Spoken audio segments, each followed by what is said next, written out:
No, wait. Okay, we're on. Hello, I'm Melissa Smith, reporting live from Rijeka, Chile. There has just been a 7.1 earthquake that's shaken the whole city.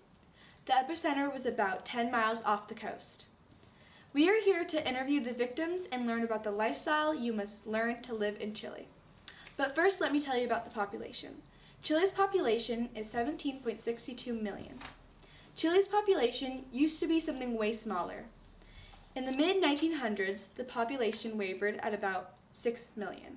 17.62 million, what it is now, is almost triple of what it used to be. In the 19th and 20th centuries, it was encouraged to fill the country with white Europeans in order to improve the country.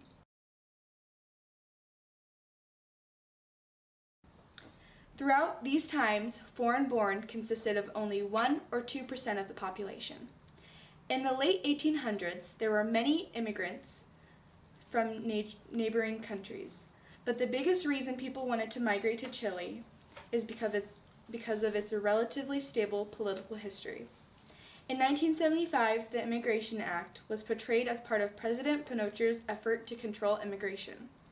Well, whatever Pinochet did seemed to work, because in 2002, the population census showed Chile's immigration percentage at a low 1.2%. Francisca Rubin is a local here in Rijeka. This earthquake was very intense. How did you feel after experiencing it? Yes, this earthquake was a lot big. I thought the ground was a bounce house. The ground just kept on going up and down, up and That's down. one way to put it. What were you doing while the earthquake was happening? I was with my family at our town's annual festival, where there's dancing, eating, and singing. I love eating food like my favorite chinchilling corn pie, also known as pasta di food, which is an adult's way.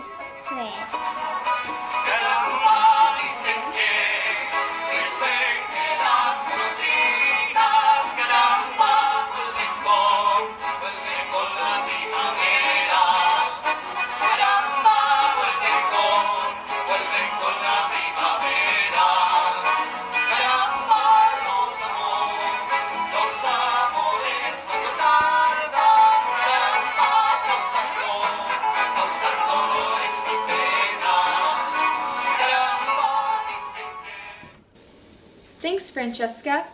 Next interviewer is Jose Matias, who came all the way down from Latin America. What made you want to move all the way from that country? I've been tracking Chile's poverty rates since 1987, and the poverty has gone from 45% to 20% in 2000. Chile's economy is the 7th freest in the 2015 index. President Bachelet campaigned in 2013 on a promise to reform the Constitution. But one of the biggest reasons I am thinking about moving here is the political history in Chile. Chile gained independence between 1540 and 1818. Chile produced copper, which led to good economic development. Since 1990, Chile has been in a peaceful democracy. Thanks for that information, Jose. Next, we will be interviewing Juan Carlos, an old miner who has been living in Chile his whole life. Since you've had almost a century in Chile, tell us some things you've seen and some of your favorite things about Chile.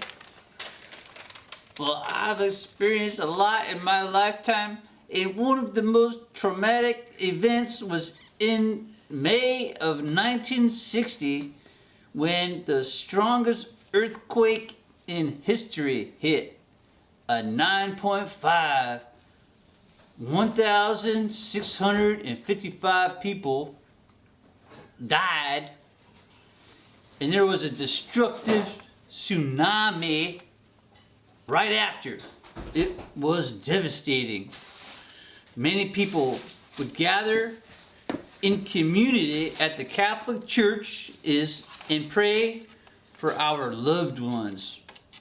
People would often spend the night in the churches, for they felt safe there. That sounds horrible. Being a longtime resident, what concerns do you have for Chile's future? Living in Chile for this long has led me to some concerning evidence. Chile lost millions of acres of forest to the pulp mill in 1985 to 1995. They used the pulp mill to process trees, then ship them off to a paper mill. Terrible process. Thank you for all that information. This is Melissa Smith signing off for KTLA 5 in Chile.